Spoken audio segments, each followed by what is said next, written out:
Hey guys, I'm Pixel Dan, and this is a review of the ThunderCats Panthro from Mattel. This is the final figure in Mattel's ThunderCats toy line, a line that came to an end far too soon, unless we get lucky and Super 7 is able to continue the license later on. But as it is, Panthro is the final release, but at least they're going out on a high note. Let's jump in and take a look at this figure. As you can see, he comes in that standard window box packaging that we've seen for the other Mattel ThunderCats toys. It fully showcases our figure within, has that cool Lion-O doing sight beyond sight at the bottom of the box, with the Sword of Omens kind of coming right up on the blister bubble there. As we rotate the figure around to the backside, we are treated to some really gorgeous artwork of Panthro, along with a bio on the character right underneath that. So let's go ahead and pull Panthro outside of the packaging and take a closer look at him. Bringing in our tape measure here, you can see the figure stands about 6.5 inches tall. So that actually puts him a bit on the shorter side. He's a bit shorter than Lion-O. He's, of course, way shorter than Pumaira since she's so tall. I don't think he's really supposed to be much shorter than Lion-O, so I think he turned out a little bit shorter than he should have. But it's not terrible, and he still does pose pretty well with the other cats in this line. But the sculpt and the design of this guy are really, really well done. I love the look of him because he does a great job of really capturing that old Rankin and Bass animation style from the old cartoon series, but still having some really nice detail that the Four Horsemen are known to give us.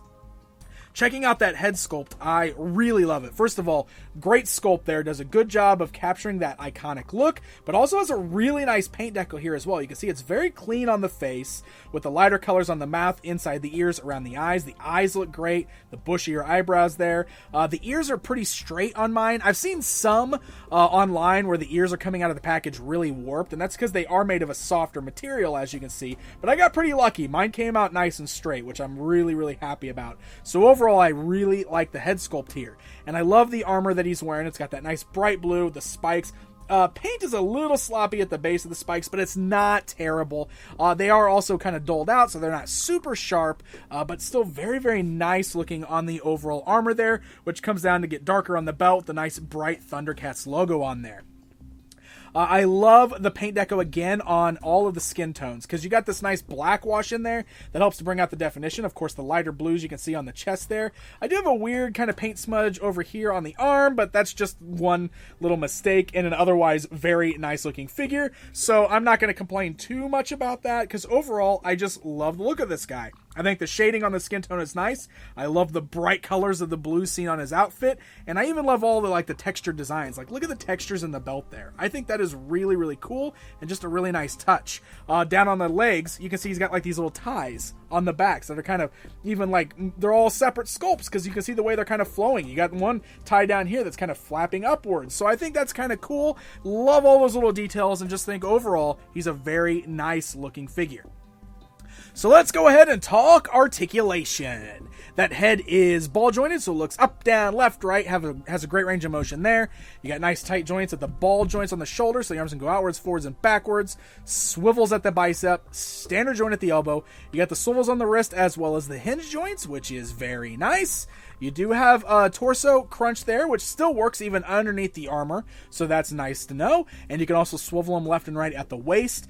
Ball joints at the thighs, so legs can go outwards, forwards, backwards, as well as swivel. Standard joints at the knees, which are nice and tight on this guy. Nothing in the boot cut, but then we do have these really nice ankle joints that allow the feet to move forwards and backwards, as well as rock side to side, and those joints seem nice and tight as well. The only joints I have that are a little bit loose are on the wrist. The right wrist specifically is a bit weak on this guy, which actually is a bit of an issue when he's holding his weapons. But for the most part, he's nice, tight, good joints, and he articulates very well.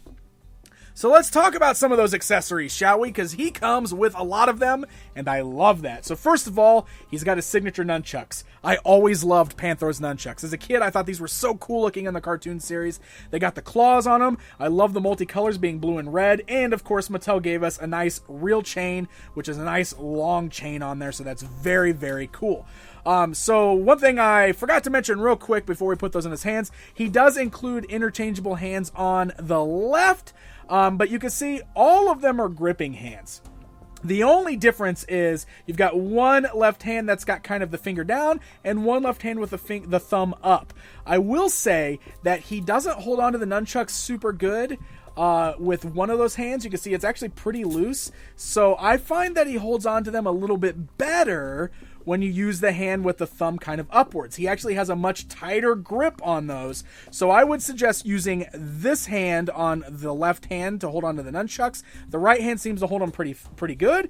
And that way we can get some really nice poses with them with the awesome real metal chain.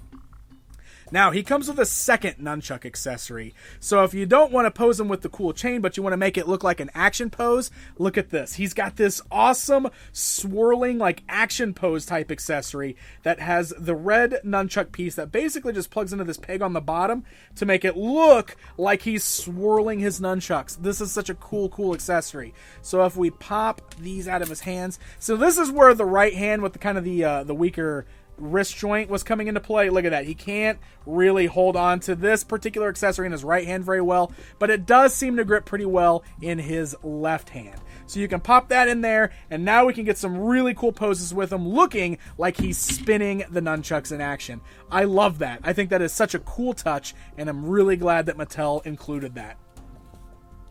Now, he does come with two more accessories that come straight out of the animated series, and I thought these were very cool.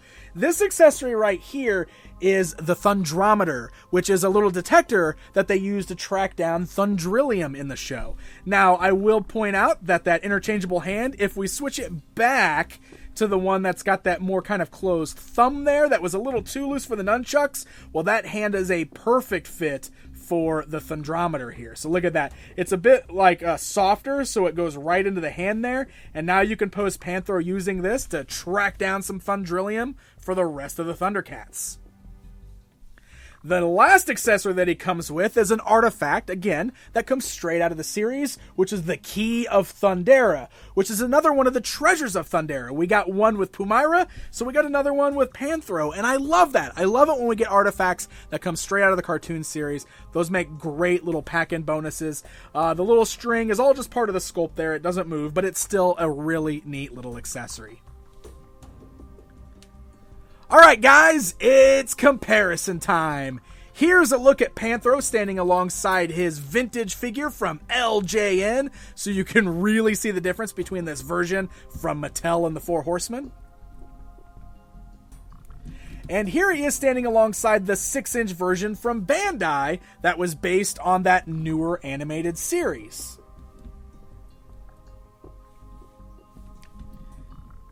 So there you go, my friends. There is a look at the brand new Panthro action figure from Mattel. Overall, I really like this guy. I don't have many complaints about him whatsoever. A little bit of a sloppy paint on that arm, but seriously, that's a minor complaint because overall, I think this guy turned out great. His articulation's nice. The accessories are fantastic, and I really do feel like Mattel went out on a high note with this being their very last ThunderCats action figure. So again, fingers crossed, maybe we'll get lucky and Super 7 can work out the licensing like they did for Masters of the Universe, and they'll be able to continue this line. But until then, this is our final ThunderCats figure from Mattel. Since MattyCollector.com is now closed, your only chance of picking this guy up is if you find him on the aftermarket. So happy hunting, my friends. And hey guys, if you enjoyed this video, please hit that like button. Feel free to leave me a comment down below. Let me know what you think. And don't forget to subscribe. Until next time, my friends,